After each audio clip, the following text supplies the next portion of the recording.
Ya. Bien, buenos días a todos. En esta oportunidad tenemos el gran placer de presentar al profesor William Montes, que es de la Facultad de Ingeniería, de Arquitectura y Diseño de la Universidad de San Sebastián, de la sede de Bellavista. Y la verdad que le hemos pedido al profesor Montes que nos cuente un poco con respecto a su trayectoria, eh, tanto en la parte escolástica como también en su trayectoria profesional. Y posteriormente que haga una exposición de algún tema que yo sé que va a ser de interés para todos ustedes. La verdad que no voy a hacer yo la introducción de él, salvo insistir que es un profesor nuestro y que, bueno, estamos muy agradados de tenerlo y es un gran profesional. Entonces, los dejo con el profesor Montes y que él tome el tiempo que tiene pertinente. Adelante, por favor. Muchas gracias, profesor Roberto. Para mí un gran honor que me haya hecho esta invitación y vamos a hablar un poco sobre ingeniería de procesos y industria 4.0, pero más enfocado a la minería. Voy a poner pantalla completa y primero, para presentarme, por supuesto, más o menos lo que he hecho yo en mi camino profesional. O sea, partí estudiando en la Universidad de Santiago, la carrera de Ingeniería Física, que es una carrera bastante difícil, por decirlo de alguna forma. La física es un campo apasionante y se combina mucho con aplicaciones directas para la industria. Gracias a la carrera y al laboratorio de ultrasonidos, donde tuve el placer de hacer mi tesis y mi práctica, me patrocinaron el doctorado en la Escuela de Minas de Albi, en Francia, el doctorado de Ingeniería de Proceso y Medio Ambiente. Una cosa que a mí me llama mucho la atención, que me sigue llamando la atención, es que en Europa, actualmente, los planes de doctorado contemplan con el mismo peso los ramos económicos con los ramos de especialidad.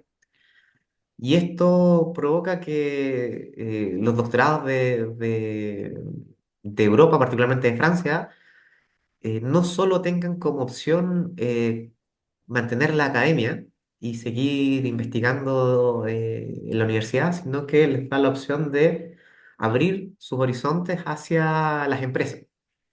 Yo creo que esos momentos cursos hicieron que mi mentalidad cambiara un poco y llevó mi transitar más que nada por empresa. ¿Ya? De hecho, cuando volví a Chile, un amigo,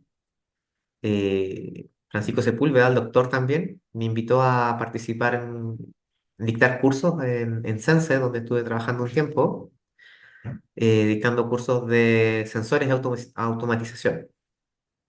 Después, el gobierno chileno, con una visión muy grande, en esa época con ICIT, impulsaba la inserción de capital humano en la empresa y a través del concurso que presentaron, que se abrió ese año, creo, por ahí por el 2014, pude entrar a ENAP con un proyecto de investigación. Y ahí estuve, pero eran proyectos cortos, o sea, Conicid en esa época te financiaba 4 meses aproximadamente, y estuve en ENAP un año, más o menos, haciendo investigación aplicada para ello. Ya, no sé si puse algo en esta presentación de eso, pero fue una época súper entretenida y desafiante. Luego, a través de otro concurso por un FIC-R, bueno, cuando terminó mi contrato en ENAP, tuve la oportunidad de trabajar en CICITEM, que es el Centro de Investigación para la Minería de la Universidad de Antofagasta en el norte, donde hicimos estudios de relaves y también una época muy, muy entretenida. Luego, eh, de nuevo el gobierno de Chile, gracias a ellos, pero ya ahora a través de Corfo, tenía habilitado un plan de inserción de capital humano altamente especializado a la industria. Ahí gracias a un concurso que también tuve la fortuna de ganar, pude entrar a hacer investigación aplicada al Centro de Investigación de JRI, donde Corfo me financió un año completo con la esperanza de que me mantuvieran ahí, que será parte de la lógica de los Corfos de inserción de capital humano. Y bueno, gracias a eso, varias empresas en esa época se atrevieron a contratar doctores y muchas de ellas, como JRI, los mantenía trabajando en su fila después de que se acababa el financiamiento de Corfo. Y para eso hay que ser productivo, no solo científicamente, sino desde el punto de vista de la ingeniería. Y en JRI estuve trabajando casi 4 años y luego me cambié a Fraunhofer, Chile, que Fraunhofer es uno de los centros de investigación más grandes de Europa, que de nuevo, gracias a las políticas del Estado chileno, ellos aceptaron la invitación de Corfo a abrir un centro acá en Chile y necesitaban un líder de energía renovable y fotovoltaica y ahí postulé ese cargo y pude trabajar en Fraunhofer, que trabajar en Fraunhofer para muchos físicos, donde me incluyo, es un sueño hecho realidad. Trabajar y ahí interactuar con científicos aplicados de alto renombre y alto impacto. De hecho, el impacto de Fraunhofer es tan grande y es tan modesto a la vez que yo no lo sabía, pero lo aprendí cuando estaba ahí, que los inventores del MP3, del formato MP3 de música, fue Fraunhofer y una de las divisiones de Fraunhofer y ellos lo donaron al mundo porque así funcionan las fundaciones, pues el conocimiento se crea, se usa y luego se pone a disposición de la sociedad. Así que para mí fue un verdadero orgullo haber trabajado ahí. Y luego eh, apareció esta invitación de la Universidad de San Sebastián, perdón, que estaban buscando doctores que tuvieran trayectoria en las industrias para fortalecer sus programas académicos. Y eso a mí me llamó mucho la atención porque como no había participado mucho en investigaciones académicas, salvo en mi doctorado, eh, decidí probar suerte y la universidad me recibió con los brazos abiertos, de lo que estoy muy agradecido. Y he podido de nuevo hacer otro giro en mi vida y dedicarme ya a la investigación como científico y a docente, donde puedo compartir mis conocimientos de ingeniería, de innovación, de sensores que he adquirido a través de mi vida profesional. Pero eso es más o menos una presentación personal mía, pero ahora pasemos al tema, o sea, ¿qué es lo que está pasando en este mundo tan vertiginoso que han aparecido muchas eras tecnológicas nuevas en un periodo de tiempo muy corto? De hecho, una de las primeras revoluciones silenciosas que vivimos fue de la instrumentación industrial, ya que cuando apareció la instrumentación, muchos procesos productivos se mejoraron y fue una verdadera maravilla, pero uno de las limitantes de muchas empresas, sobre todo medianas y pequeñas, para subirse a este carro de la revolución, eran los altos costos de estos equipos de precisión. O sea, estamos hablando de que un sensor fácilmente podía llegar a los $1.000 y además había que comprar o contratar licencia y procesamiento de datos y eso elevaba mucho los costos para las industrias. Y hace nada de tiempo, o sea, por ahí por el 2012 quizás, o un poquito antes, empezaron a aparecer estos computadores de placa, que el que tenemos ahí, en este caso un Raspberry, un humilde Raspberry, que ya no vale del orden de los $1.000, sino que ahí podemos ver que está a $100, más o menos. Y tiene una capacidad de procesamiento impresionante, o sea, ese que está ahí tiene 8 gigas de RAM es un computador personal de bolsillo. Naturalmente no viene con los sensores integrados ni con las pantallas, pero esto es un logger. Y en los loggers o los también,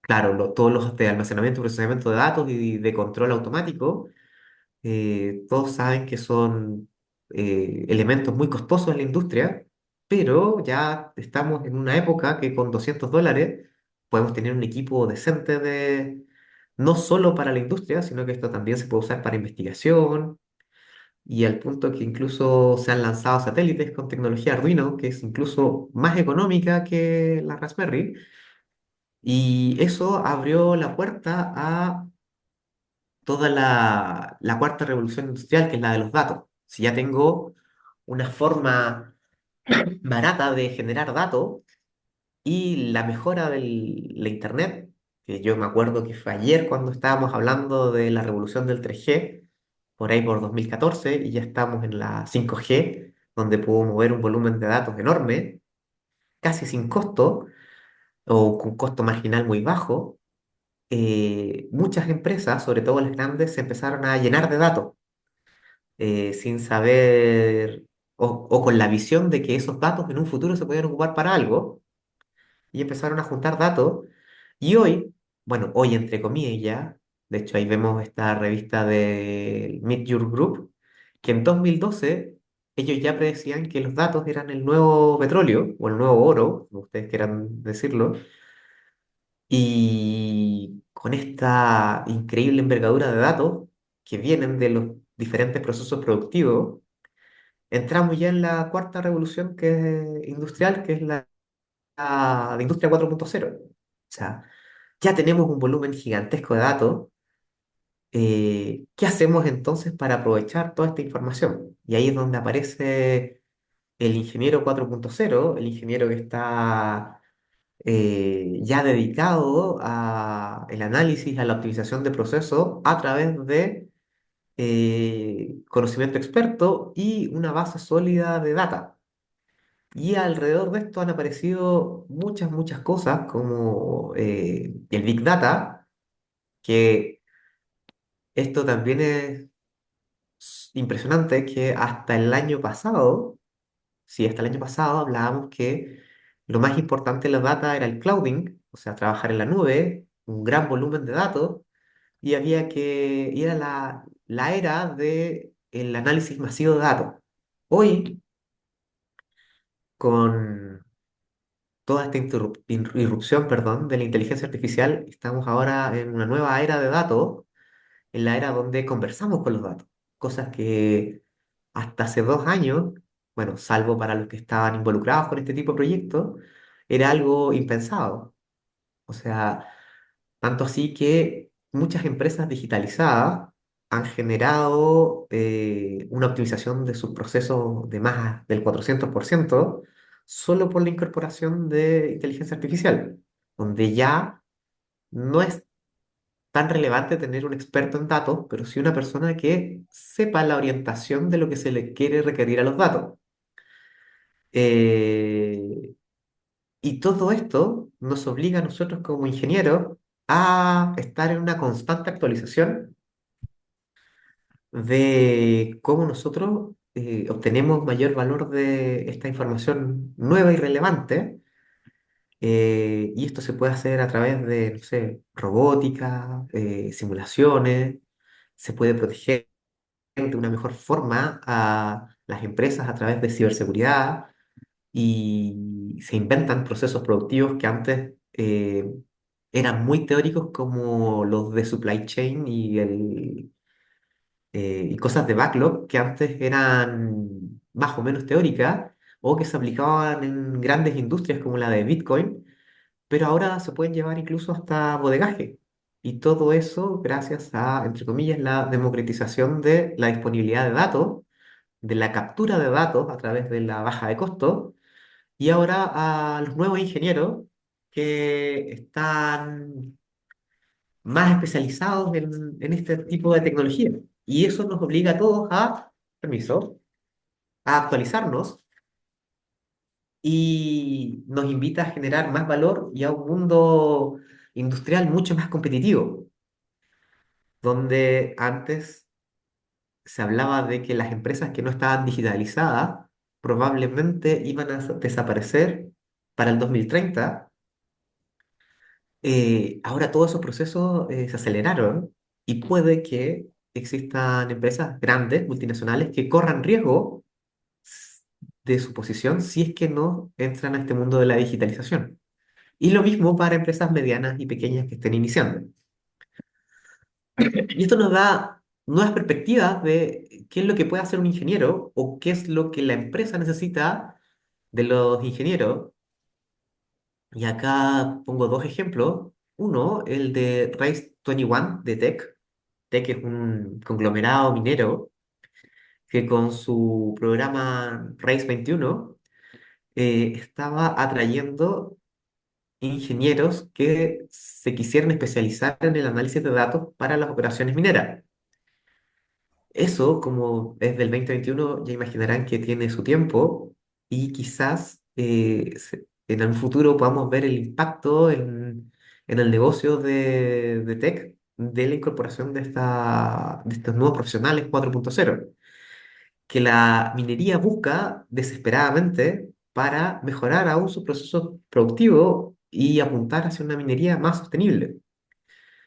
Y esto es que a pesar de que alguien puede pensar, pero el 2021 ya pasó, tenemos este ejemplo que saqué ahora de internet, justo un poquito antes, que el 14 de noviembre del presente año, Codelco, una de las empresas o de las minas más grandes del mundo, estaba buscando un cargo que yo nunca, que no sabía que existía, que era el jefe de operaciones analítica avanzada, de analítica avanzada y datos. O sea, que antes del, quizás el Race 21 de Tech motivó de alguna forma a Codelco a generar una línea que ya no solo analiza datos, ¿verdad? Que no solo es analista de datos, sino que está involucrada en operaciones 24/7 a través de estos cargos que hace, no sé, 10 años atrás no existían. ¿Y cuál es el...? De hecho, a mí me hubiese encantado mostrarles ahora la cantidad de personas que postularon a este cargo, porque eso es información pública, pero el día 26 el proceso ya se cerró. O sea, en menos de 2 semanas, esta plaza probablemente ya se llenó y ya entrevistaron a todos. La cantidad de gente que postula a Codelco por lo general fácilmente supera las 200 personas y realizar ese proceso de forma 100% humana es imposible. Y ahí es donde entra de nuevo todo esto de la programación del ingeniero 4.0, que no solo es el ingeniero de proceso, sino que también los reclutadores, que seguramente a través de algún programa son capaces de filtrar currículum e intereses de una forma súper rápida y eficiente.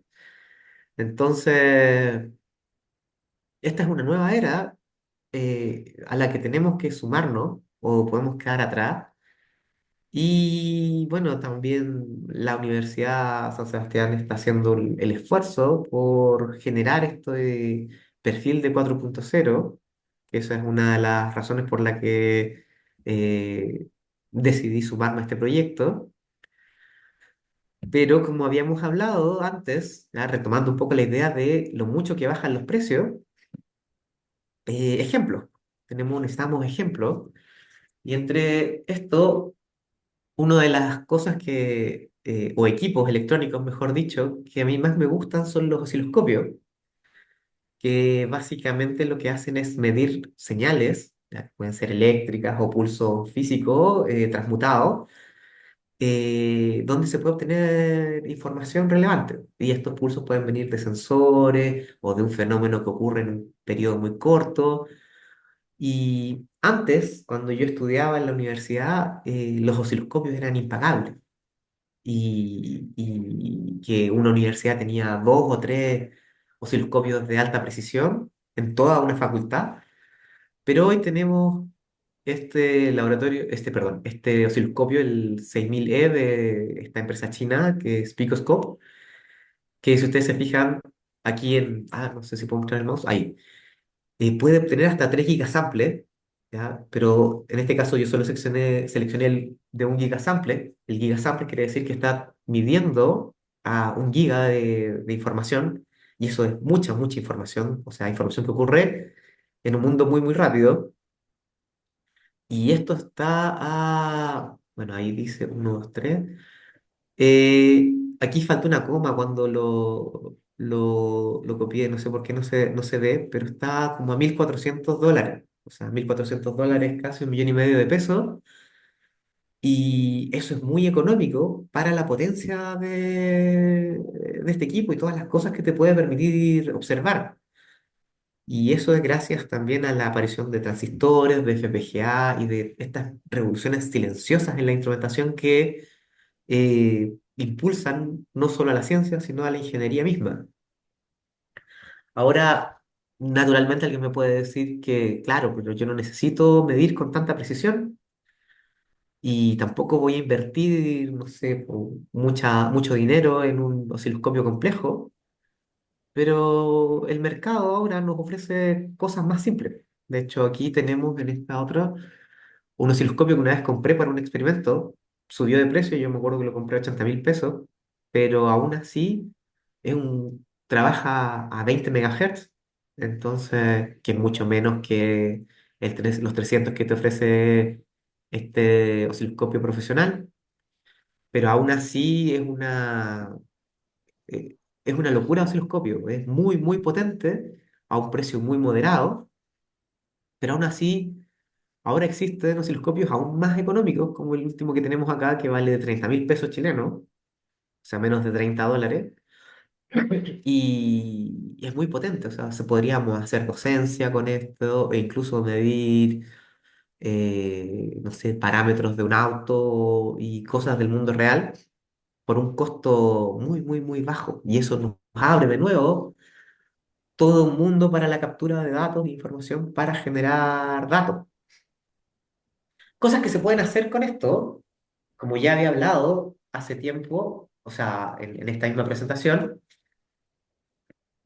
en JRI tuve la oportunidad de entrar a través de un proyecto Corfo, que era el de atracción de capital humano. En este caso, el código es el que está ahí, el 17CH, que fue postulado en 2017, donde hicimos un sensor para minería para medir los perfiles de velocidad y por lo tanto las viscosidades de movimiento de pulpa minera. Y este equipo chiquitito que está acá, me acuerdo que costaba como $60, pero es un generador de pulso, perdón, receptor de pulsos ultrasónicos. Y esto, yo me acuerdo que costaban solo los $40.000 en su época. Entonces, o sea, el industrial. Entonces, poder replicar un experimento por menos de un 5% del valor del equipo profesional es impresionante. Y además tenía una muy buena sensibilidad. Ahora, el problema que tenía esto es que no tenía mucha potencia. De hecho, podemos trabajar con concentraciones de sólido hasta el 32%. Y eso es más o menos equivalente a la alimentación de un espesador. Un poco ajustada, bien al límite, pero es un equipo que ustedes ven, acá está mi mano, y es del porte de una mano. O sea, un equipo entre comillas modesto, pero muy, muy potente. Y luego, con unas pequeñas mejoras, a través de amplificadores operacionales y una FPGA para generar pulsos y poder medir, generamos otro equipo de bajo costo, pero ahora que podían medir hasta valores cercanos al 60% en concentración de sólido, que eso es muy cercano también a la descarga de un espesador.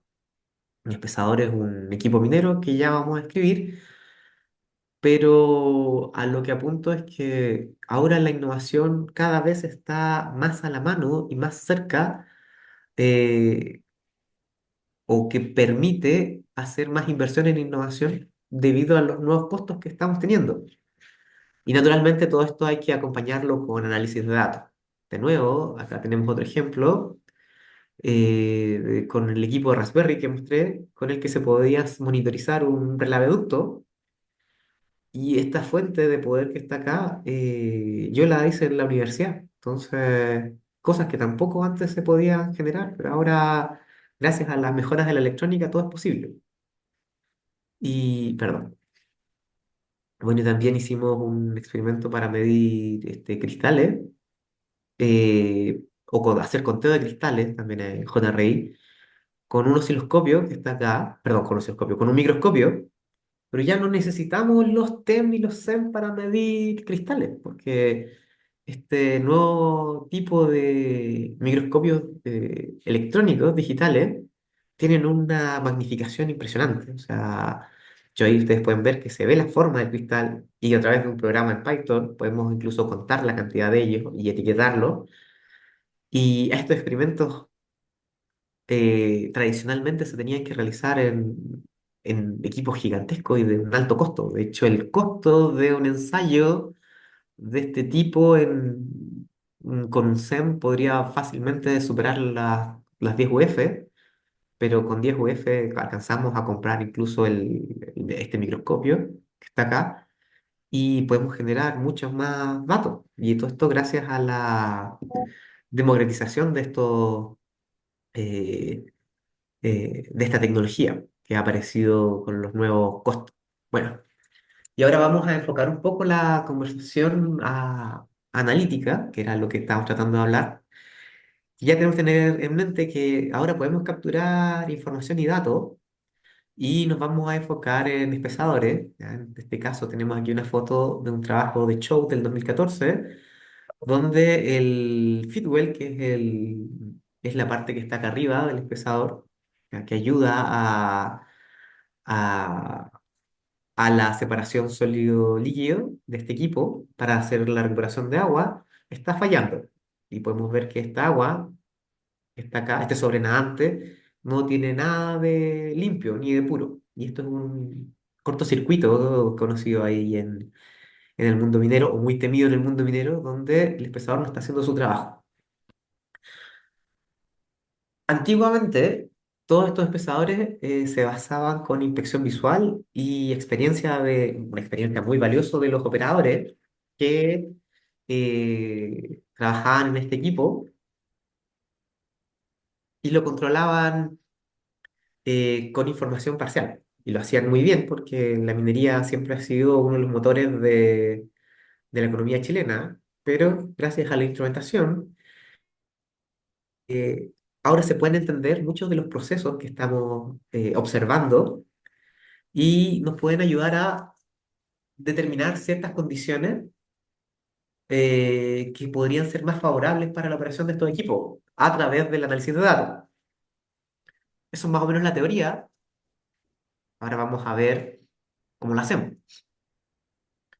Existen varios procesadores de datos, como R y otros, pero nosotros vamos a trabajar, o lo que yo estoy acostumbrado a hacer es trabajar con Python. Python es un código, o sea, una forma de escribir código multipropósito, y dentro de todo su propósito está el análisis de bases de datos, y en particular lo que vamos a ocupar es Pandas, que es la librería de Python que permite el análisis de datos. Ahora, también cabe la pena mencionar que ya existen más librerías, aparte de Pandas. Existe Polars, que no he tenido la fortuna de probarla, pero creo que lo voy a hacer pronto, que dicen que para algunos procesos es mejor que Pandas, pero hay que revisarlo. Y Matplotlib, que es la librería que nos permite hacer gráficos, ¿ya? Y todos estos gráficos que vamos a ver se hacen con un código similar al que estamos escribiendo, mostrando acá abajo, que está aquí. Eh, ¿Qué es lo primero que tenemos que hacer cuando hacemos la analítica de pesadores?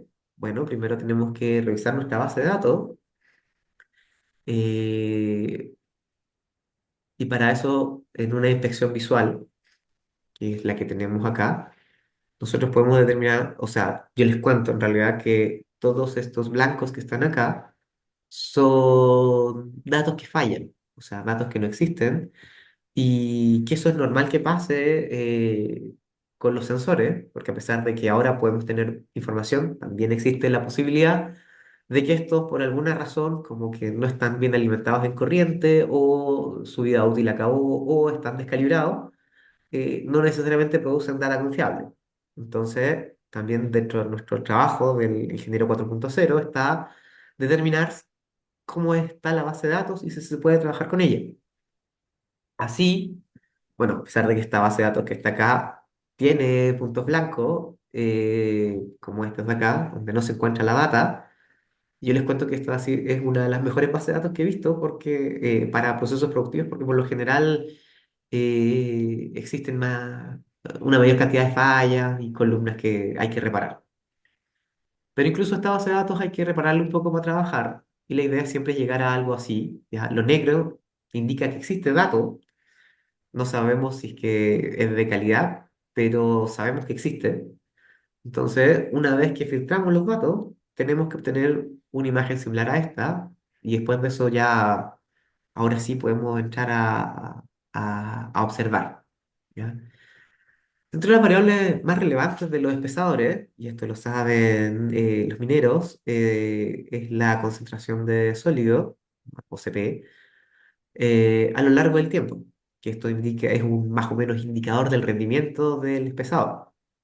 En este caso, el equipo que está acá tiene un diseño del 62% y podemos ver que el rendimiento de este equipo oscila, ¿ya? Cercano al valor de diseño. Y también siempre va a pasar que tenemos valores que se escapen. ¿Ya? Y lo importante del analista o del científico de datos que esté revisando esto es determinar qué pasó en estos puntos extraños y determinar las causas. Para eso también existe otro tipo de gráficos, ya no evoluciones temporales, sino distribuciones, ¿ya? Que son esto que está acá. En ciencia se habla de una distribución normal cuando tenemos acá una perfecta campana de Gauss, pero en este caso no es así. Pero es bastante cercano, este pesador soporta súper bien. Si vemos el diseño está acá y la mayoría en frecuencia de datos en ocurrencia está en estas barras que están acá y se observa que la dispersión no es tan grande y de hecho la desviación estándar es solo de un 3% y tenemos valores atípicos que este de 35, cercano a 35 y 40 que representan estos que están acá. ¿Ya? Entonces, con la misma data podemos presentarla de diferentes formas y obtener información relevante, como lo que está acá. Eh, Seguimos avanzando. Otra de las ventajas o maravillas de Python es que nos permite generar estos gráficos de caja, donde también podemos ver, en este caso, en el eje X, tenemos los meses, donde uno es enero y 2 es diciembre, y podemos ver que también mensualmente el equipo opera cerca, en general, del valor de diseño. Y esto es súper positivo, no solo realizar este cálculo, sino ver el rendimiento del equipo. Entonces, con Python, en teoría podemos tener de una forma rápida, muy rápida, esto es una línea, 2 líneas de código, similar a las que mostramos acá en la introducción, a esta que está acá, podemos obtener los rendimientos del equipo. Y esto es información muy valiosa para una empresa, para una minera, porque puede decir o puede empezar a sospechar qué meses tuvo mejor o un peor rendimiento, o si había cosas fuera de lo esperado, como por ejemplo acá en octubre, algo extraño pasó, se puede ver, y también en el 11 de octubre, perdón, en noviembre, y ese algo extraño eh, podría estar por acá, que no se ve en CP directa, que no es tan fácil de visualizar, perdón, en este tipo de gráfico, pero acá hubo algo extraño que nos llama esto a poner particular atención en ese periodo y observar que qué condiciones operacionales pueden haber cambiado y si es necesario realizar o no un tipo de ajuste. Otra de las variables importantísimas eh, para los espesadores es el torque. De hecho, aquí de nuevo tenemos un espesador que se porta súper bien, donde en este caso la línea punteada está en el 20%, que es solo para tener una referencia, pero si podemos observar, este espesador casi no trabajó en sobretorque, eso es cercano al 50%, entonces es una operación bastante estable. Y tenemos incluso acá torques muy bajitos, y ahí eso también, eh, y es un indicador de que la operación es bastante, entre comillas, estable. De nuevo, podemos observar, bueno, acá justo dejé la línea para el 50%, que es donde hay que tener cuidado. Y podemos observar que también tenemos ya no una distribución tan normal, pero más o menos cercana a eso, y que la dispersión también es baja, o sea, un 6 dentro del balón para torque está súper bien. Y podemos decir que es una operación bastante cuidada y eso también a una empresa también es importante que lo sepa. Y de hecho tenemos un promedio en el torque de un 12,7 y una moda del 9,6. Entonces, eh, eso. Y luego, de nuevo, con este gráfico de rendimiento, podemos decir que algo muy curioso, que habíamos mencionado que el mes 10 y el mes 11 tenían algo extraño en su comportamiento en CP. Y eso, una de las cosas muy bonitas de los datos es que no, otras variables importantes nos rectifican, no, o sea, o nos ayudan a confirmar ciertas hipótesis. Entonces ya sabemos que pasó algo el 10 y el 11 y también podemos observar que en torque también pasó algo el 10 y el 11. Eso es muy, muy, muy interesante, ¿eh? Y hablamos de la descarga, entonces hablé un poco de la alimentación. Si nosotros observamos este gráfico, podemos ver que y esto es una de las maravillas del análisis de datos, que podemos sospechar en un principio que está todo muy estable, salvo estos dos puntos, pero esto es una, entre comillas, mala visualización de datos, pues estos que están acá, en un análisis de datos más acuicioso, se podría decir que es un outlier o un elemento fuera de lo típico. Esto no hay que olvidarlo, no hay que olvidarlo, pero para un análisis sobre el normal de la operación no son interesantes. Entonces, los eliminamos del análisis de la operación y vemos entonces que en realidad no es tan estable la alimentación, ¿ya? Sino que tenemos acá en el mes 11, de nuevo el mes 11, que era el mes donde ocurrían cosas fuera de lo común. Hubo algo con la alimentación, po, o sea, bajó mucho y se mantuvo estable, baja. Y esto de acá, dado la resolución, no es posible observar aquí. Acá se ve de la misma forma. eh, y de nuevo, esto es, perdón, información valiosa para realizar ajustes en la operación. Y de hecho acá podemos ver que, de nuevo, con el análisis del flujo alimentado, que de nuevo en el mes 10-11 hubo algo extraño. Aquí también en el mes 5 también hubo algo llamativo que no nos había, a ver, necesariamente saltado antes, no, no está tan claro.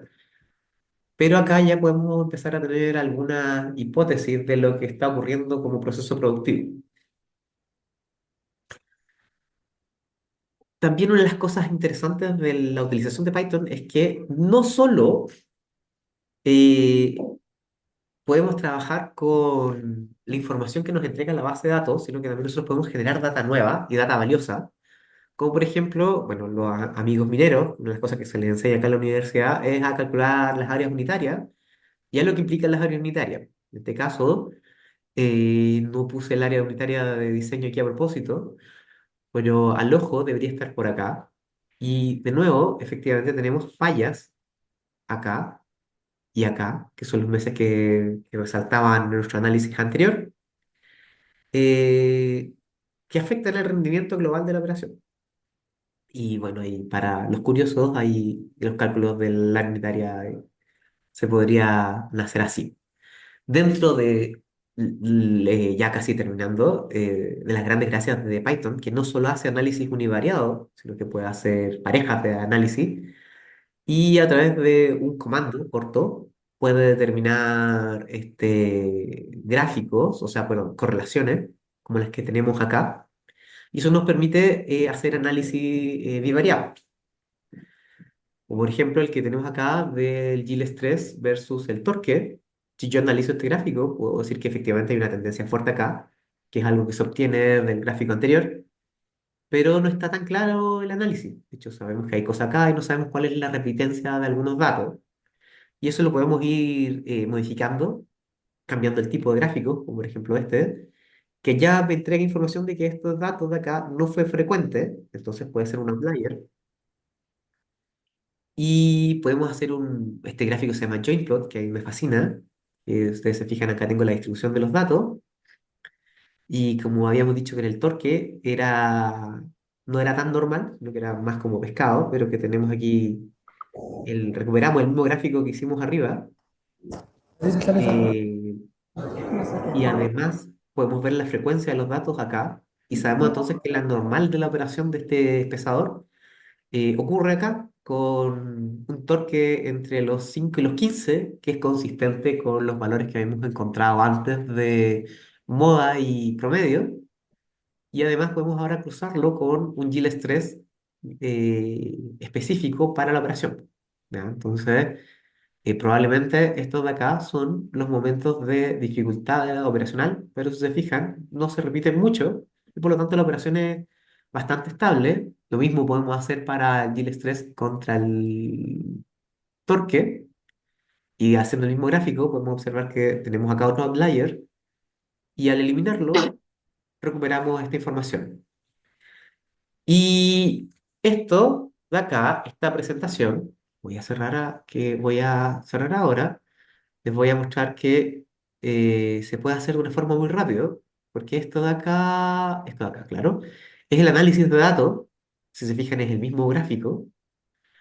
Y Python es tan maravilloso que yo puedo hacer una línea acá y automáticamente, vamos a ver si funciona. Perfecto, está funcionando. Me va a generar ahí ponemos un archivo de PowerPoint o un archivo de Word, ¿ya? Con el reporte, entonces, a ver si lo generó, sí, de lo que yo trabajé en análisis de datos. Entonces, recupero entonces mi carpeta y aquí está, entonces, el Word que se generó ahora, como pueden ver, y este de acá, que bueno, lo voy a abrir una vez que procese este. Y si ustedes se fijan, acá está la introducción que creamos, los códigos, los resultados de Python y los gráficos. Y todo esto Python lo genera de forma automática. Igual siempre hay que revisarlo porque no siempre queda tan estético como esto, donde se fijan que ahora para la unitaria que hablábamos está cómo se calculó. Y con respecto a las presentaciones, cómo quedan, perdón, esa es otra presentación que tengo. Quedan de esta forma. Si se fijan, es la base con la que construí la presentación que les acabo de mostrar. Y esto también facilita mucho o optimiza mucho el trabajo eh, de nosotros, los ingenieros 4.0. Ahora, con eso yo termino más o menos lo que quería mostrarles de análisis de datos y ingeniería 4.0. Y eso, pues, muchas gracias por su atención, si se quedaron y siempre acá en la universidad a disposición de las personas que quieren aprender o profundizar más en estos temas. Mil gracias, William. Y lo que voy a hacer es lo que te comentaba. Voy a subir esto a YouTube, también lo voy a subir a Facebook y a LinkedIn para que la gente tenga la posibilidad de ver la fortaleza que tiene el Python y los otros programas que tú mostraste. Al mismo tiempo, lo más importante es la aplicabilidad que tiene esto en la minería. Y hay gente que parece que no quiere entender, no quiere entender lo que es obvio. Si uno no come, se muere. Si uno no respira, se muere. Bueno, si uno no sabe esta técnica de 4.0, la verdad es que mi herida no tiene mucho que hacer. En consecuencia, todo el mundo debería estar absolutamente motivado a aprender esto. Es más que seducido, una motivación enorme, que tiene que saberlo porque le va a servir mucho para su vida profesional y para su desarrollo. Porque la empresa no vive de la calidad, la empresa tiene que producir y vender. Entonces, ¿qué es lo que espera la empresa? Espera ingenieros que sean de muy buen nivel. Eso es lo que espera la empresa. Y lo que hace la Universidad de San Sebastián es, tiene que formar ingenieros como los que necesita el mercado. Y en eso estamos todo el mundo trabajando. Así que te doy las gracias en el nombre de todos nosotros. Y bueno, y vamos a estar en contacto como siempre. Así Chao, que profesor. muy gracias y chao, que te vaya muy, pero muy bien. Chao, Chao. chao, chao.